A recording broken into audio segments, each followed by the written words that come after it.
परमात्मने नमः।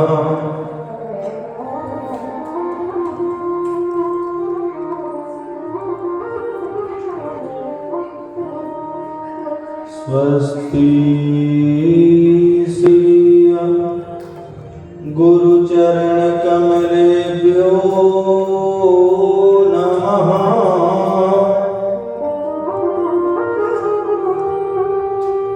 स्वस्ति श्री मातृपितृ चरण कमलेभ्यो नमः।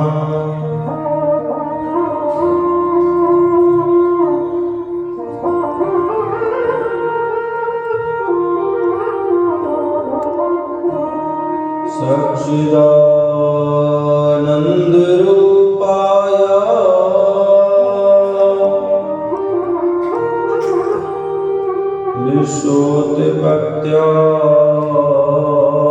विश्वोत्पत्त्यादिहेतवे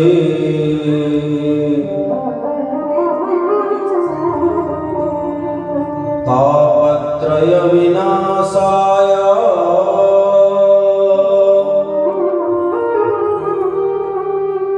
श्रीकृष्णाय वयं नमः।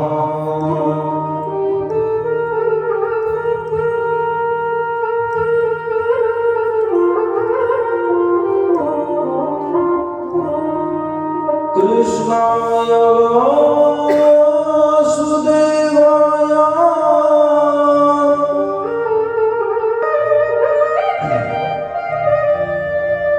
देवकी नंदनाय च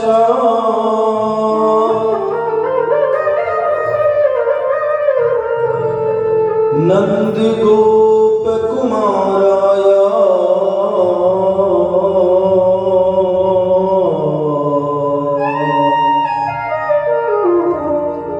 श्री गोविंदाय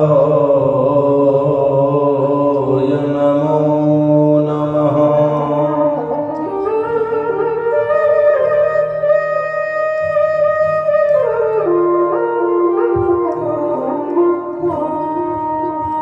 जय जय जय राधा रमण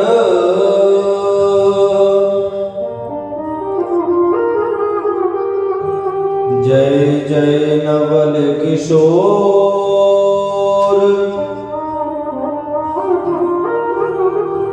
जय गोपी चित चोर प्रभु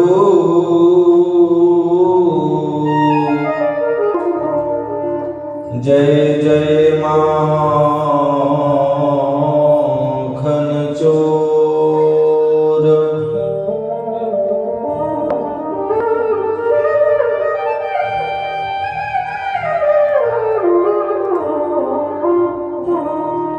वृंदावन सोवन नहीं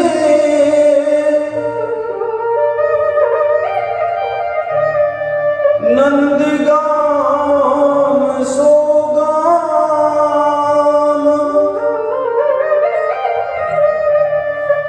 बंसी बट सोवट नहीं कृष्ण नाम सोनाम कृष्ण नाम सोनाम।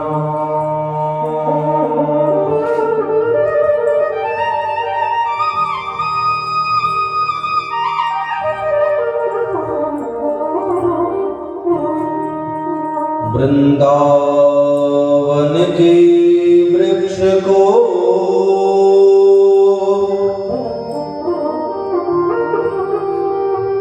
मरम न जाने को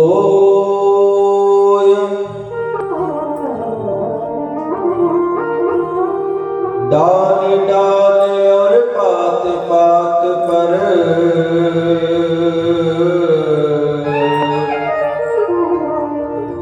राधे राधे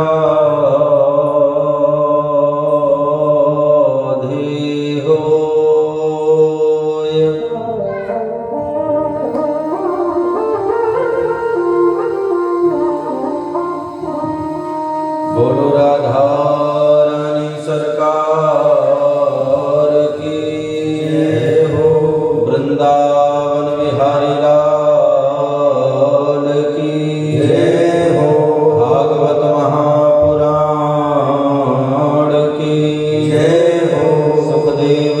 महाराज की जय हो। व्यास जी महाराज की जय हो। वृंदावन धाम की जय हो। चित्रकूट धाम की जय हो। तीर्थराज प्रयाग की जय हो। गौ माता की जय हो। भारत माता की जय हो। सत्य सनातन वैदिक धर्म की जय हो। अन्नपूर्णा महारानी की जय हो। गुरुदेव भगवान की जय हो। अपने अपने माता पिता की जय हो। आज यजमान की जय हो। इन सब भगतन की जय हो। इन सब जगतन की जय हो। जय जय श्री राधे। जय जय श्री राधे। जय जय श्री राधे श्याम। परम मंगल में परात्पर अखिलेश्वर अकारण करुणावनालय भक्तवान शाकल पितरु तड़िद्युति विनंदिति पीतांबरधारी श्री बालकृष्ण लाल की वांगमयी प्रतिमूर्ति श्रीमद् भागवत सप्ताह ज्ञान यज्ञ का आज पंचम दिवस है। पंचम दिवस की सुंदर मंगल वेला में आज हम और आप सब एकत्रित होकर के भगवान की ये दिव्यमयी कथा का रसपान करने जा रहे हैं। श्रोता बंधुओं, यह कथा हम सब जीव को बड़े भाग्य से प्राप्त होती है। भाग्योदयेन बहुजन्म समर्जितेन। जब हम सब जीव के अनंत जन्मों का भाग्य उदय होता है, तब जाकर के ऐसे दिव्य भागवत की कथा हम सब जीव को श्रवणपान करने का अवसर प्राप्त होता है। श्रोता बंधुओं, आज पंचम दिवस की कथा में प्रवेश करें उससे पहले कथा में विराजमान देवलोक से पधारे 33 कोटि देवी देवताओं के चरणों में दास का कोटि कोटि प्रणाम है। नगर के नगर देवता, क्षेत्र देवता, सभी देवताओं के चरणों में दास का कोटि कोटि प्रणाम है। अनंत बलवंत श्री हनुमंत लाल जी के चरणों में दास का कोटि कोटि प्रणाम है। बंधुओं, यह दिव्य भागवत की कथा का श्रवणपान को प्राप्त हो पाया। ऐसे धर्मानुरागी सज्जन समस्त तिवारी परिवार जो इस कथा को करा करके स्वयं तो अपना कल्याण किया ही किया, साथ में हम सब जीव जितने दूर दूर से आते हैं और कथा का श्रवणपान करते हैं, वह अपना भी कल्याण कर रहे हैं। ऐसे तिवारी परिवार में बहुत बहुत साधुवाद दूंगा और बहुत बहुत साधुवाद करता हूँ। दूर दराज से पधारी हुई हमारी भक्ति में माताएं, बहनें, बड़े बुजुर्ग भाई, आप सभी का कथा में बहुत बहुत हार्दिक अभिनंदन एवं स्वागत है। बंधुओं, आज की कथा में प्रवेश करें उससे पहले अपने मन और अपनी वाणी को पवित्र करते हुए आइए 2 मिनट सभी लोग मिलकर के हरिनाम संकीर्तन का जाप करते हैं। उसके उपरांत कथा में प्रवेश कर कथा का श्रवणपान कर अपने जीवन को धन्य, अपने जीवन को कृतार्थ करेंगे। एक बार सभी लोग मिलकर के उद्घोष करेंगे, बोलो वृंदावन बिहारी लाल की जय हो। आइए हरिनाम संकीर्तन। हो जय जय राधा प्यारे रमण हरि बोल रे, जय जय राधा रमण हरि बोल, जय जय राधा रमण हरि बोल, जय जय राधा रमण हरि बोल। हो जय जय राधा रमण हरि बोल रे, जय जय राधा रमण हरि बोल, जय जय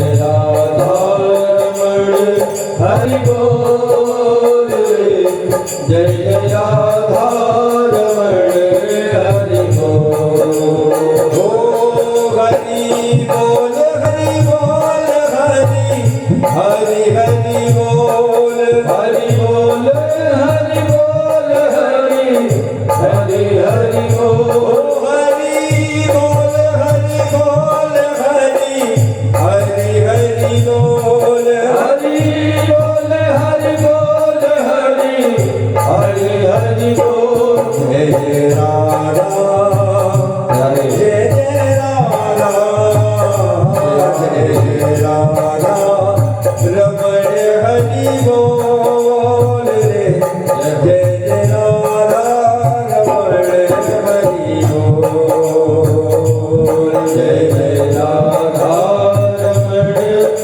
जय राधा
रमण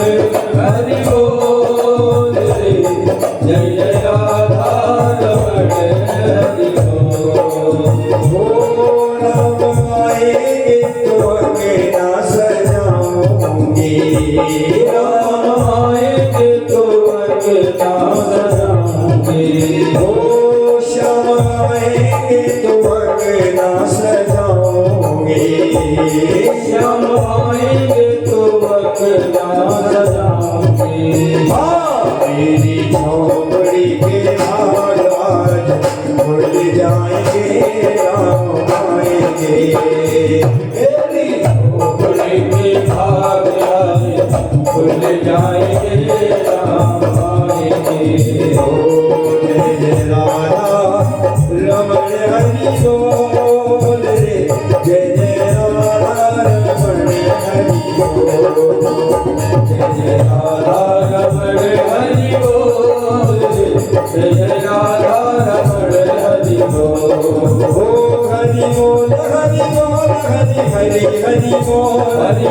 बोल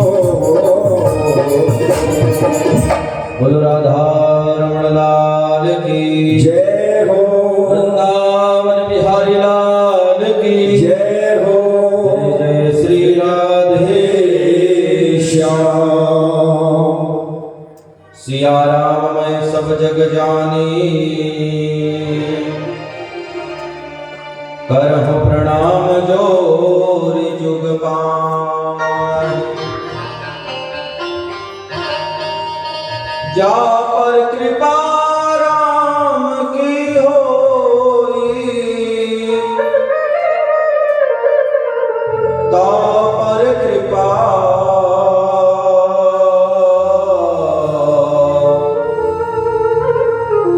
करहि सब कोई।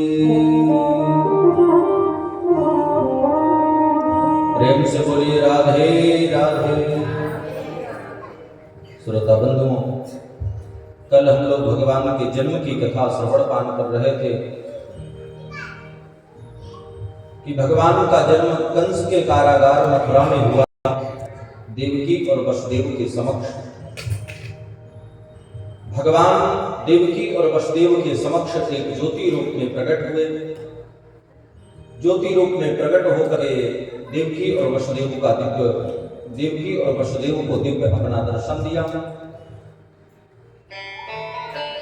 वसुदेव जी ने कहा, लाला हम कैसे करें, ये तो कंस का कारागार है, और अगर कंस को पता लग गया तो आपको छोड़ेगा नहीं। ठाकुर जी ने कहा, चिंता मत करो, तुम मुझे गोकुल लेकर के चलो और गोकुल में छोड़ के आओ, वहां पर एक कन्या ने जन्म लिया है, तुम मुझे छोड़ करके उस कन्या को लेकर के चले आओ। वसुदेव जी चिंतित हुए। वसुदेव जी ने कहा, इतनी बड़ी सेना कंस ने लगा रखी है, इतनी बड़ी सेना का सामने में अकेला कैसे करूंगा। ठाकुर जी ने कहा, चिंता मत करो। जब ठाकुर जी प्रकट हुए तो देवकी और वसुदेव के हाथ में बंधी बेड़ी, पैर में बंधी बेड़ी टूट गई, जेल का ताला खुल गया और सारे पहरेदार सो गए। ठाकुर जी ने कहा, सब सो रहे हैं, चिंता मत करो, तुम चलो, जब तक तुम वापस नहीं आओगे तब तक सब सोते मिलेंगे। और एक टोकरी में वसुदेव जी ठाकुर जी को रखते हैं और गोकुल लेकर के चल देते हैं। रास्ते में यमुना जी पड़ती हैं। यमुना जी ने सोचा कि भगवान की पत्नी है यमुना। यमुना जी ने सोचा कि मैं भगवान का दिव्य दर्शन करूं, मैं अपने पति का दर्शन करूं। तो यमुना घटी हुई थी, लेकिन जब वसुदेव जी जैसे ही भगवान को लेकर के यमुना जी को पार करने लगे, वैसे ही यमुना जी बढ़ने लगी। और जैसे ही यमुना जी यहाँ तक पहुंची तो वसुदेव जी डरे, और वसुदेव जी के मन में आया कि कंस के हाथ से लाला नहीं मरा तो ये यमुना मार डालेगी। तो वसुदेव जी थोड़ा पैर को पीछे करते हैं तो ठाकुर जी ने यमुना जी को आवाज लगाई, यमुने मैं तुम्हारा कौन हूं। यमुना जी कहते हैं, आप तो हमारे स्वामी हो। ठाकुर जी का फिर ये तुम्हारे कौन है और ये हमारे कौन है। तो यमुना जी कहती हैं, ये आपके पिताजी। ठाकुर जी कहते, फिर तुम्हारे क्या लगते हैं। यमुना जी ने कहा, मेरे फिर ससुर लगे। तो ठाकुर जी ने इशारे में कहा, क्या ससुर की दाढ़ी छूकर मानोगी। भाई ससुर जो होता है उसकी एक मर्यादा होती है, क्या उसकी दाढ़ी छू लोगी तुम। उतने में यमुना जी को लज्जा आ गई और यमुना जी ने कहा, मैं तो आपके चरणों के दर्शन करना चाहती हूँ। ठाकुर जी ने तुरंत टोकरी से अपने पैर को बाहर कर दिया और यमुना जी ने दिव्य दर्शन किया ठाकुर जी के पदारविंद के, और चरणारविंद के दर्शन करके यहाँ से वसुदेव जी गए और नंद बाबा के महल में लाला को छोड़ा आए और वहां पे लाली उठा आए। जब सुबह हुई और सुबह कंस ने देखा कि होने वाला था छोरा, हो गई चोरी, हो अब क्या करें भैया।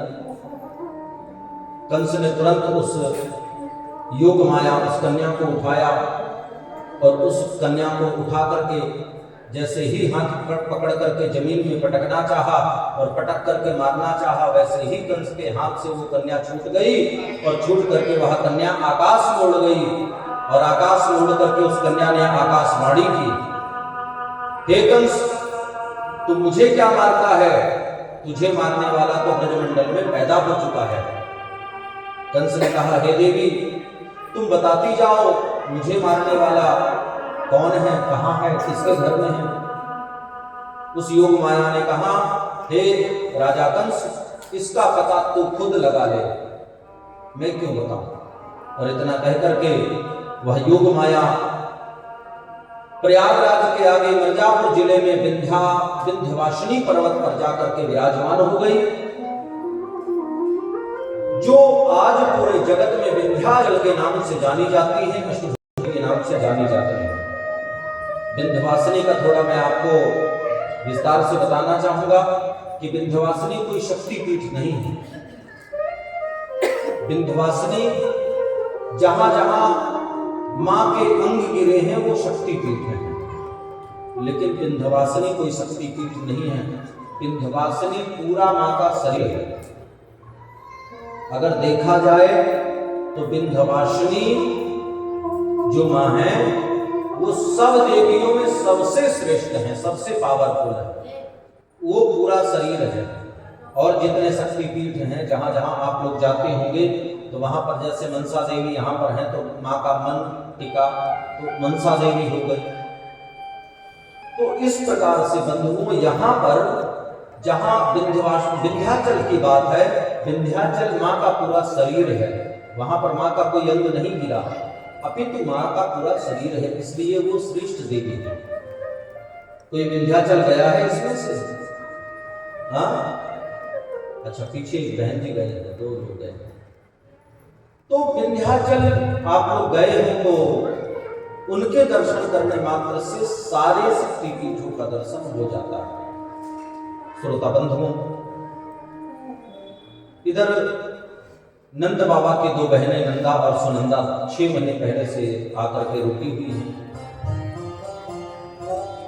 नंदा सुनंदा एक दिन का इंतजार करती हैं कि हमारी भाभी को कुछ होगा तो भाई के द्वारा हमें कुछ उपहार मिले। और नंदा और सुनंदा आज जिस दिन भगवान जन्म लेते हैं, जिस दिन वसुदेव जी नंद बाबा के महल में छोड़कर आते हैं, भगवान चुप शांत लेटे हुए हैं। ना तो कोई शोर, ना कोई हल्ला, ना कोई रोना, ना कोई गाना। नंदा ने सुनंदा से कहा, बहन नेक जाय के देख, भाभी को कछु भयो कि ना, रात के 12 बज रहे हैं। काहे कि भाभी ना बोले ना कछु बोले। सुनंदा गई और सुनंदा जाय के नंदा से कही, बहन भाभी को तो लाला भयो है। अब वह लाला भय की खुशी नंदा और सुनंदा नाचने लगी। और नंदा ने कहा नंदा से, बहन यह बात है कि नंद बाबा से बता। बोले ऐसे ना बताऊंगी जब तक कछु दे दो ना, और जब कछु दे दो फिर बताऊंगी बात को या बात। अब नंद बाबा कहाँ है? बोले नंद बाबा गौशाला में है। और गौशाला में क्या कर रहे हैं? बोले माला जप रहे हैं। और माला भी क्या जप रहे हैं? बोले अभी भयो की नाय, अभी भयो की नाय, अभी भयो की नाय, अभी भयो की नाय। नंदा ने जोर से बुलाया, ओ नंद बाबा। नंद बाबा ने माला वहीं पर छोड़ दी और फेंक दी, है गयो। नंद बाबा की रात ही रात में दाढ़ी सफेद थी सो काली है गई। नंद बाबा बूढ़े से जवान हो गए और कूदने लगे। नंद बाबा तुरंत समझ गए कि कछु ना कछु भयो। और नंद बाबा अपनी बहन सुनंदा के पास, नंदा के पास गए। बोले बहन जल्दी से खुशखबरी बताई दे, कहा भयो। नंदा सुनंदा ने कहा कछु दे फिर बताएं आगे। अब कछु देगो ना तो घरे में तो बताएंगे ना। सुनंद बाबा के गले में 2 मोती की माला पड़ी थी। सुनंद बाबा ने दोनों मोती की माला उतारी और एक बड़ी बहन और एक छोटी बहन के गले। तुरंत सुनंदा ने चिल्लाया, कोई बुरा है, बधाई हो, बधाई हो, बधाई हो।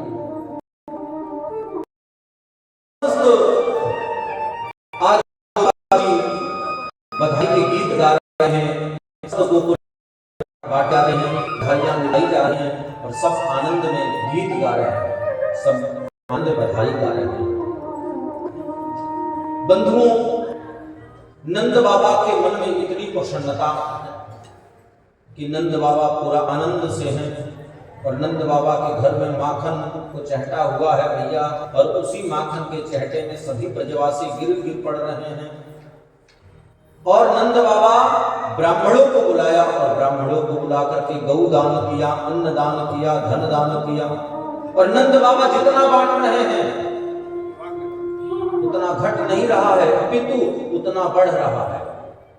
जितना लाला की खुशी में दान कर रहे हैं और इतना दान करते और जा करके फिर खजाने में देखते तो वो धन डबल हो जाता। एक 99 साल की मैया को लगा नंद बाबा के घर में छोटा भयो है।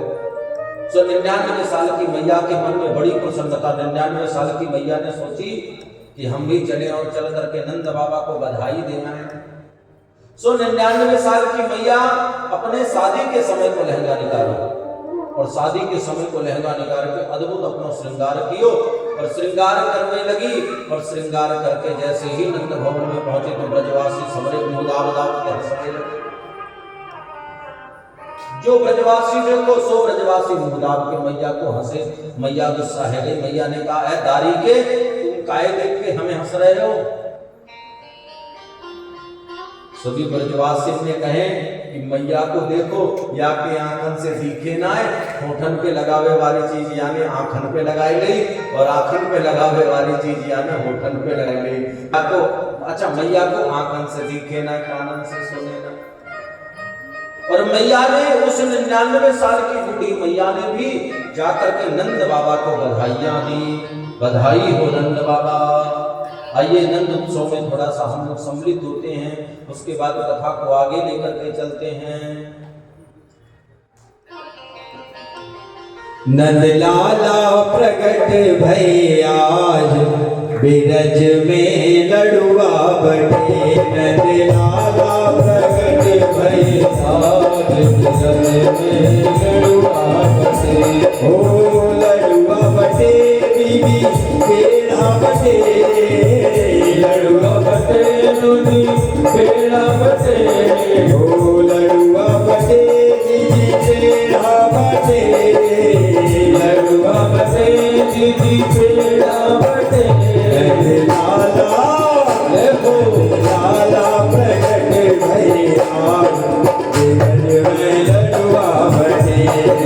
लाला प्रकट भई आज बिरज में लड़ुआ बटे। बधाई हो बधाई हो यशोदा मैया बधाई हो बधाई हो।